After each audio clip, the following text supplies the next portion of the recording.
The prison was a smoldering ruin. Flames licked the remnants of the fences that had once provided Rick and his group with a sense of fleeting security. Chaos hung thick in the air, mixing with the acrid stench of smoke, blood, and rot. The walkers, drawn to the noise of the conflict, stumbled mindlessly along the edges of the battlefield.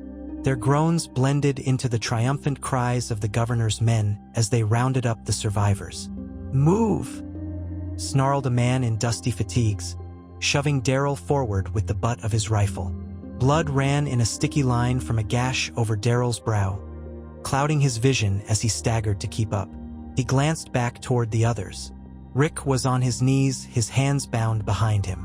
His face was pale beneath the layer of dirt and ash, eyes burning with a mixture of fury and disbelief.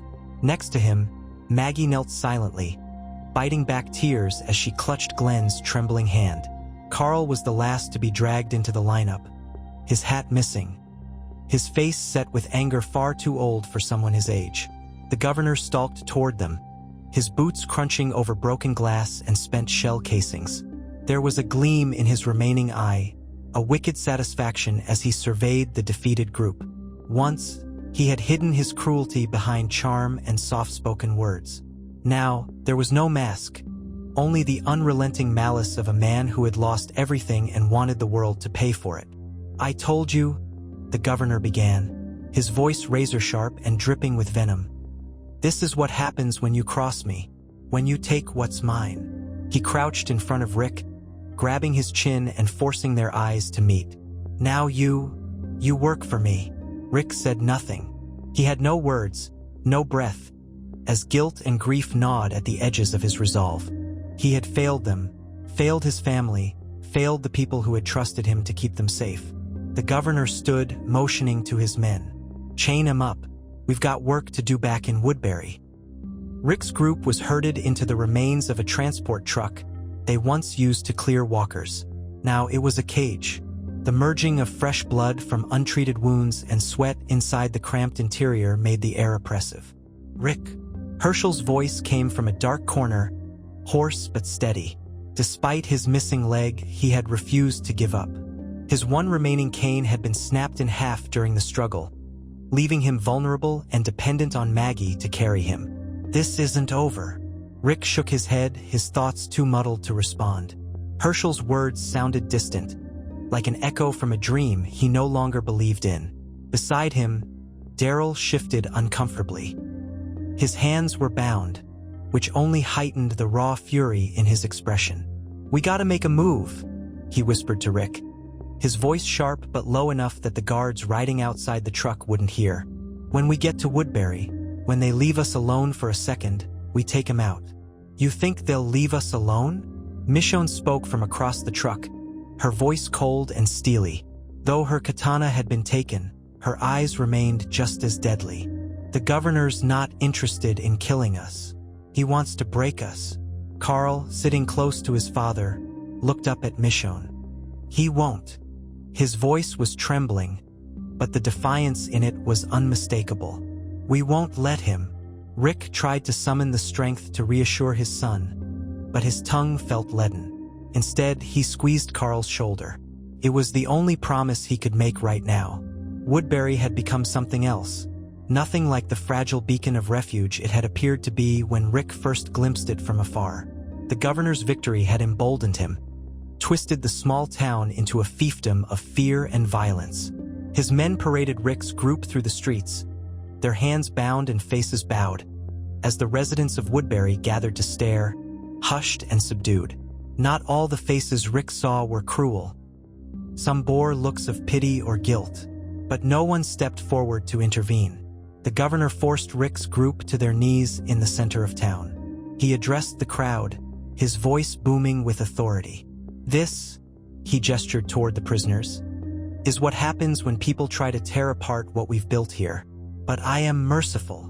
He smiled, a grotesque perversion of kindness. "These people will work for us now. They'll contribute just like everyone else. They'll earn their keep."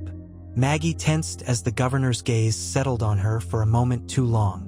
Glenn instinctively pulled her closer, a silent but futile act of protection. "You'll all start tomorrow," the governor continued, his tone hardening. "Now take them away."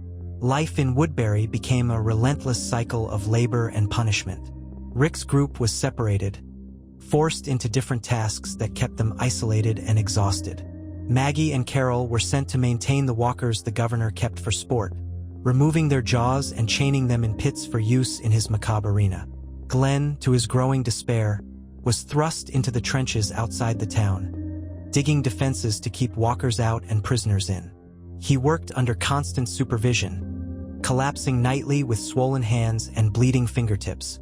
Herschel, confined to the infirmary under pretenses of usefulness, was denied pain medication for his deteriorating leg. He endured these days with a grim determination, always watching, always waiting for the right moment. For Daryl, things were worse. The governor made it a point to beat him publicly, an example to anyone daring to push back. He endured each lash of the whip with clenched teeth, refusing to utter the cries of pain the governor clearly wanted. And Rick was given no tasks, no labor. Instead, he was left to languish alone, locked away like an animal in a cage. The governor would visit him often, taunting him, reminding him of his failure. "You were never a leader," he would say, his voice dripping with malice. "You couldn't even protect your own people." Rick didn't respond, though inside, each word chipped away at him. Weeks passed, and with each day, the edges of hope grew sharper for the group. Small acts of defiance gave them strength. Carol managed to sneak a blade from the infirmary, slipping it to Daryl unnoticed. Maggie whispered to Glenn stories of her father's farm, of the days before everything fell apart. Carl refused to let the governor see him cry or falter, standing by his father's cage as often as the guards would allow. The turning point came in a moment of bitter clarity for Rick. During one of the governor's visits, he spoke for the first time in weeks. "They'll never follow you," Rick whispered, his voice rough from disuse. The governor chuckled, crouching to meet Rick's hollow gaze. "They already do." "Not forever," Rick murmured, his eyes narrowing. "You can't keep people down forever. You can't keep us down."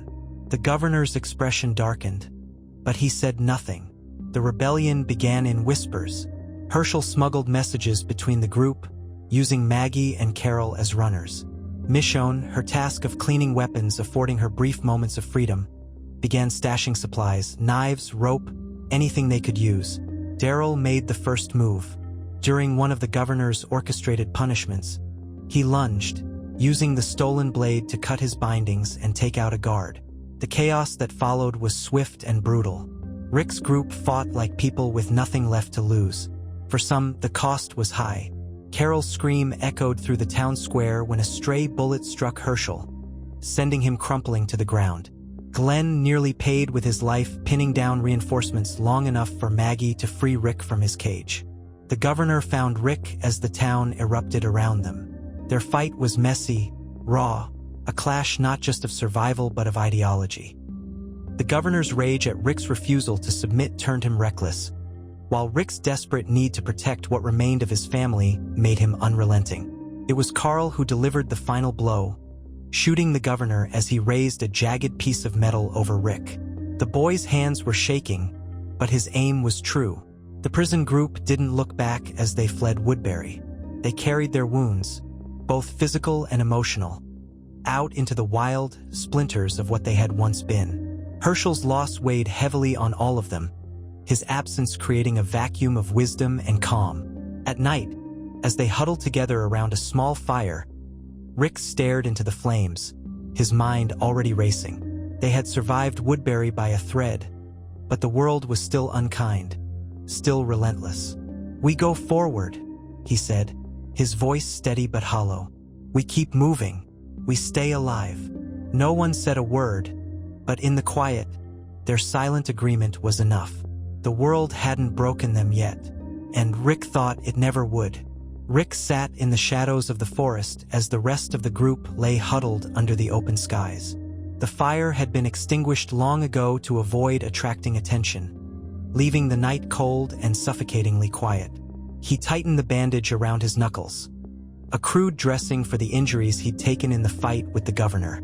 His body throbbed, but the pain was nothing compared to the weight in his chest.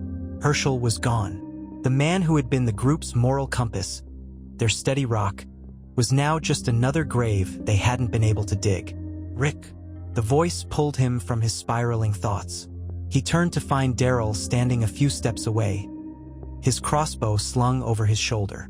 In the faint light of the moon, Rick could see the bruises mottling Daryl's jaw, souvenirs from countless beatings in Woodbury. "You're not sleepin' either," Daryl muttered as he crouched beside him, his words more an observation than a question. "Too much to think about," Rick answered, his voice low and raw. Daryl huffed softly. "Thinkin' ain't gonna help us now."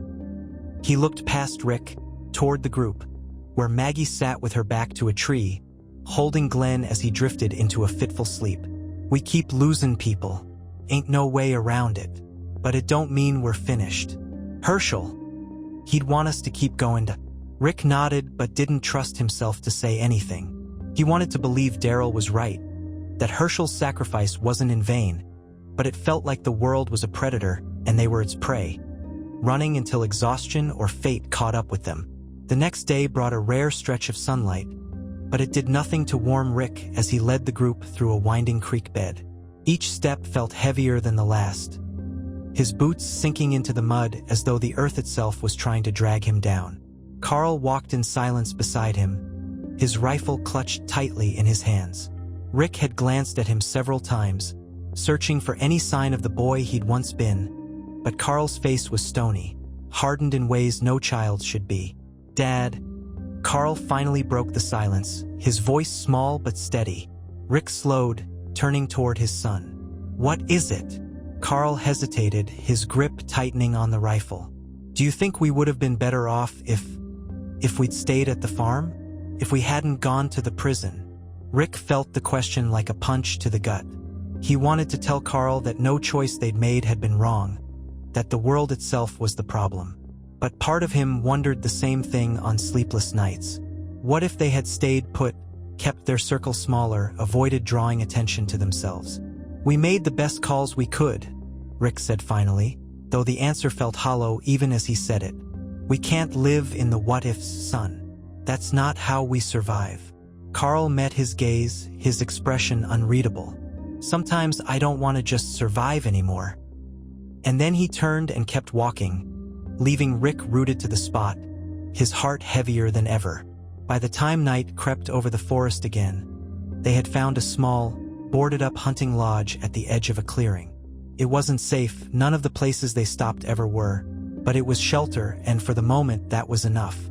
Rick and Michonne worked to clear out the remnants of walkers trapped inside while Daryl scouted the perimeter.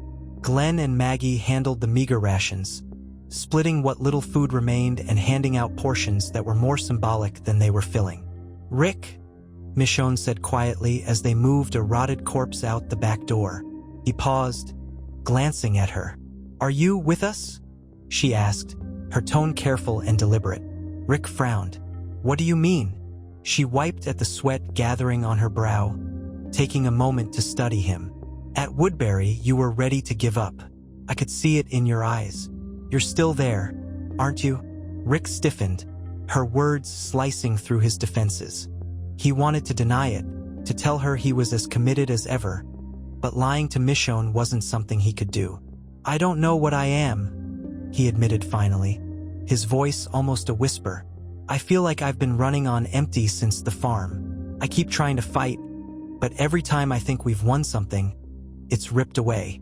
She nodded as though she understood, though doubt lingered in her eyes. "We need you, Rick, not just to lead. We need you to believe we can still make it." That night, Rick sat awake in the corner of the lodge, his gaze fixed on the boarded-up window. He wasn't watching for walkers or marauders. Daryl's watch outside the cabin meant they had at least a temporary sense of security. No, Rick watched the wood grain of the boards, tracing its cracks and patterns as though it held the answers to the questions that clawed at his mind. Carl was curled up against the opposite wall, his rifle resting across his knees even in sleep. Maggie and Glenn slept entwined, as though proximity alone could shield them from the nightmares that awaited. Michonne leaned against the doorframe, eyes closed but far from truly resting. Rick felt like an outsider among his own people, the weight of his failures pressing him into the floorboards. Herschel's whispered assurances from the truck echoed in his ears. This isn't over. He closed his eyes, trying to summon the strength he used to have before the prison, before Woodbury, before the weight of leadership turned him into something else. But all he could see was the governor's face, that cruel, triumphant grin as he chained Rick's people and marched them toward slavery. When Rick opened his eyes again, his resolve was beginning to harden. 2 days later, as the group cut through a dense stretch of woods, they stumbled upon a rare stroke of fortune. Or perhaps it was only a trap cloaked in hope. They had no way of knowing just yet. The remnants of a supply truck were overturned near the remnants of a gravel road, its contents spilled and scattered. Daryl was the first to spot it, raising his crossbow warily as he scanned for signs of danger. "Could be someone baiting us?" he murmured, glancing toward Rick for direction. "Could also be the chance we've been waiting for," Glenn pointed out, though his tone was laced with hesitation. Rick studied the scene, his mind whirring. It was exactly the kind of thing the world used to punish the desperate. He couldn't help but wonder if the governor had planted men outside Woodbury, setting traps for anyone foolish enough to betray him. "We check it out," Rick said finally, gripping his hatchet tighter. But slow, careful. The crates were full of essentials they hadn't seen in months. Cans of food, bottled water, medical supplies. It was almost too much to make sense of. Michonne knelt by one of the crates, peeling the lid off a container marked with a faded military insignia. "Supplies like these don't just show up," she murmured. "No," Rick agreed, "but we don't leave it behind." He looked at Daryl. "Load what we can carry. We move fast." Daryl nodded and began stacking cans into a pack, his movements brisk but deliberate.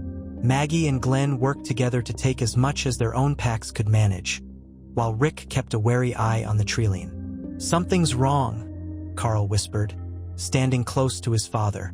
"Keep your eyes open," Rick replied, his grip tightening on the hatchet. The first gunshot snapped through the air, shattering the fragile quiet they'd clung to. "Ambush!" Daryl roared, diving for cover behind the truck. Rick shoved Carl toward the ground, shielding him as more shots rang out. Figures emerged from the brush, their faces obscured by scarves and grime as they opened fire without hesitation. "They followed us," Michonne gritted, drawing her stolen blade and crouching low. "The governor's people?" Maggie cried, her voice tinged with panic. "Don't matter who," Daryl barked, loosing an arrow that struck one of the attackers square in the chest. Chaos descended, the battlefield shrinking with each blast of gunfire and scream of anger. Rick fought with the focus of a man robbed of everything, driving his hatchet into the shoulder of a man who lunged too close. Carl clutched his rifle but hesitated, his face taut with fear and rage. "Carl," Rick shouted, "now's not the time to freeze."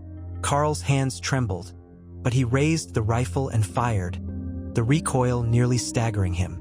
The bullet struck one of their assailants, and the figure crumpled. The skirmish stretched on, but the group's sheer desperation began to tilt the scales. Michonne cut through 2 attackers with brutal efficiency, while Daryl and Glenn coordinated to take out another pair. Finally, as the last body fell, silence returned, leaving only the echoes of their gasping breaths. Rick stood in the aftermath, his body drenched in sweat and blood. Some of it his, some of it not. Around him, the others collected themselves, inspecting wounds and counting heads. They'd survived, barely. "We keep running into this," Glenn said, his voice strained. "Where do we even go anymore?" Rick wiped his brow, his eyes scanning the bodies around them.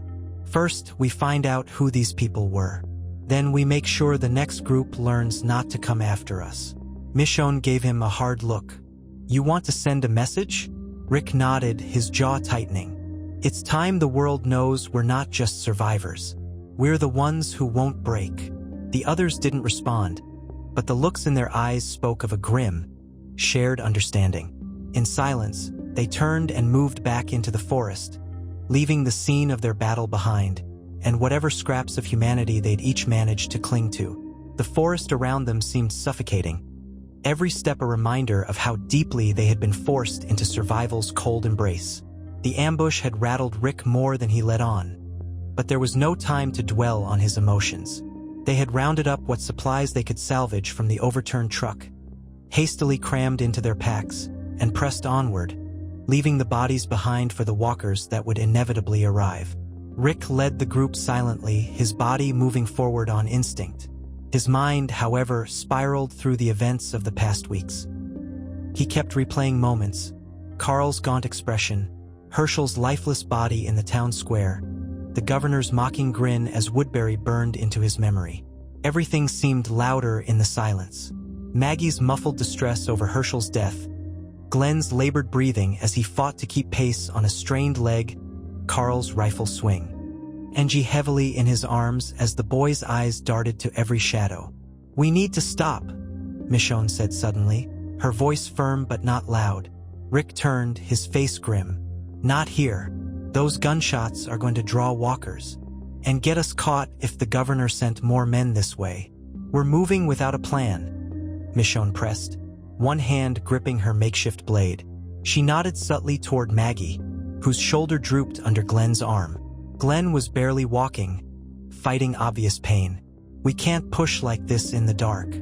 Not with him like that." Rick's jaw tightened, his gaze flickering over the group. Everyone looked worn and hollowed out. Daryl's usual quiet resilience cracked with a limp, Maggie on the verge of collapse, Carol lingering near the back, lost inside her head. Even Carl's posture screamed exhaustion, the weight of his father's glance causing his rifle to dip lower. Rick exhaled. "All right, just enough time to catch our breath," he relented. He quickly pointed up ahead toward the tree line where the woods sloped down into what looked like a natural ridge, offering some cover.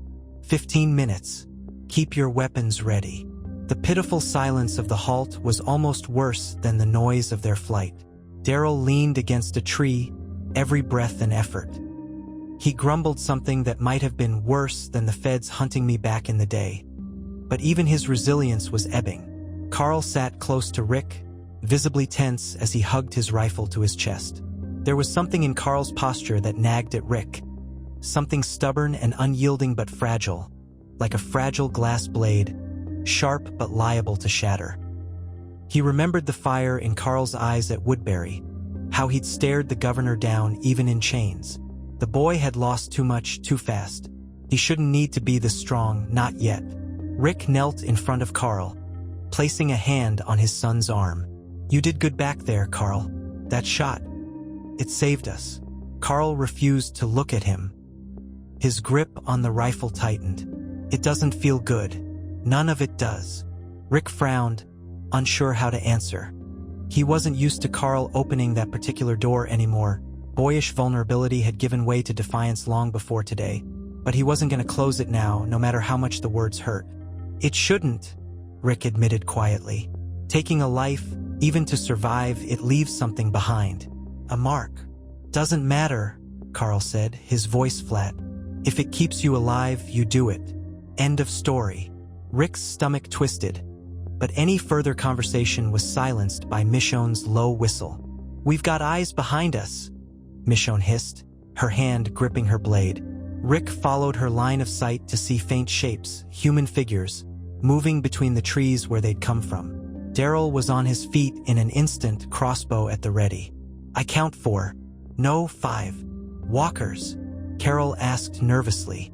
"Walkers don't slink like that," Daryl grunted, taking cover behind a tree as the figures drew closer. He spat his next words like venom. "They're tracking us." Rick tensed, adrenaline snapping through him like a whip. He turned sharply toward Michonne. "How far?" "Couple 100 yards, maybe less. They're staying just out of clear range," she replied, her gaze narrowing. "The governor," Maggie said bitterly, her voice trembling. "We don't know that yet," Rick said firmly, though he didn't believe it. He swept his eyes over the group. "Make a plan. Make it fast." "We don't run," Carl said suddenly, rising to his feet. Everyone turned to him in shock. The boy's voice held a resolve that seemed almost foreign.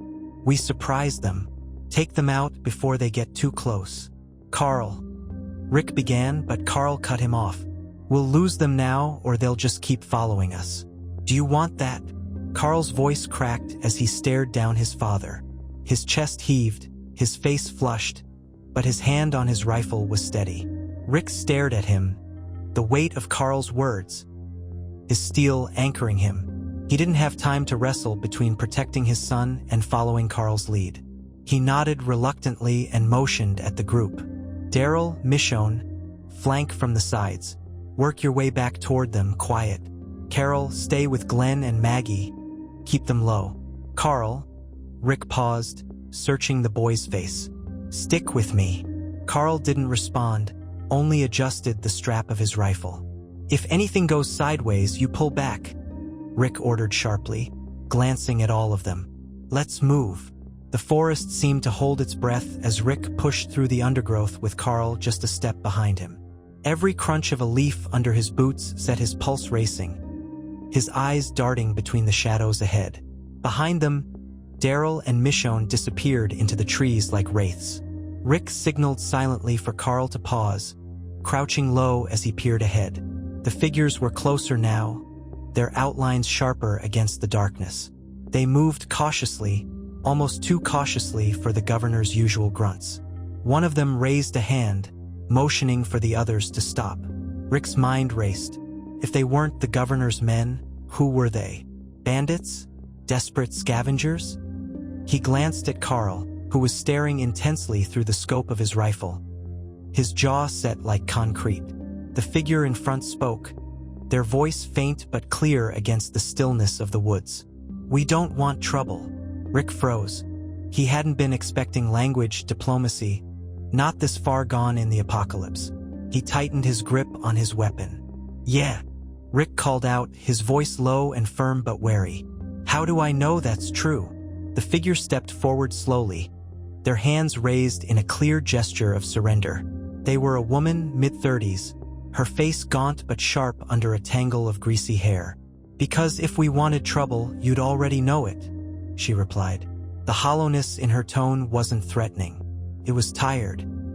Michonne emerged from the shadows before Rick could respond, her blade raised but held in hesitation. Daryl followed from the opposite side, crossbow drawn and ready. They flanked Rick, creating a tight half-circle that left no room for escape. "Who are you?" Michonne asked, her voice cold and demanding. "Survivors," the woman answered without hesitation, though her eyes darted nervously to the weapons pointed at her. "We've been moving south, looking for safety. You came through and scared walkers toward us. We followed." "That's real convenient," Daryl drawled skeptically. "Runnin' right up on us. Fully armed." "We're not fully armed," the woman retorted. Her voice wavered, but a hint of exasperation bled through. "If we were, we wouldn't have followed strangers into the damn woods at night." Rick's brow furrowed, his instincts battling logic. Around him, Carl stepped forward boldly, his rifle still raised. "What do you want from us?" Carl asked, his words sharper than any blade. "I told you," the woman said, her voice softening. "We don't want trouble. We don't have much left. If you've got food, we'll trade what we can." Rick exchanged a glance with Michonne, who gave the slightest shake of her head. He couldn't read whether she thought the woman was lying or simply that helping them was too big a risk. After a tense silence, Rick lowered his weapon, though he didn't let it drop completely. "If you're lying to me," he said slowly, leveling his gaze at her, "I'll kill every one of you." The woman nodded, her face grim. "Fair enough." Rick could feel his group's unease as they let the strangers approach. There were 5 of them in total. The woman who spoke for them, a wide-eyed teenage boy who stuck close to her side, and 3 others who looked just as battered and desperate. If this truly was a trap, it was a pathetic one. "Do you have a camp?" the woman asked hesitantly as they walked, as if realizing too late that it was a dangerous thing to ask. "No," Rick said flatly. "We don't stay anywhere long." The boy shuffled nervously beside the woman, his eyes darting from one face to another. "You fought like hell back there," he said, his voice filled with admiration, or perhaps fear. "Yeah," Daryl muttered. "We're good at that." By the time they reached the edge of a stream to rest, the newcomers still hadn't tried anything violent. It made Rick even more uneasy. He wasn't used to trust being a possibility anymore, and the effort to entertain it felt foreign, dangerous. "Rick," Michonne said quietly, leaning toward him as they sat by the water. "What's the play here? We can't feed more mouths." "We're not going to," Rick answered grimly. "Then what? Tell them to get lost? They'll either die or tell someone where we are." Michonne's gaze burned into him. "You want that on us? Again?" Rick's shoulders sagged slightly, and for a long moment he didn't answer. But as the two groups sat near the stream, taking each other's measure, Rick's mind circled back to a truth he could no longer bury. They'd survived Woodbury with brute force and grit, but brute force wasn't going to keep them alive forever. At some point, alliances, even fragile ones, might be their only saving grace.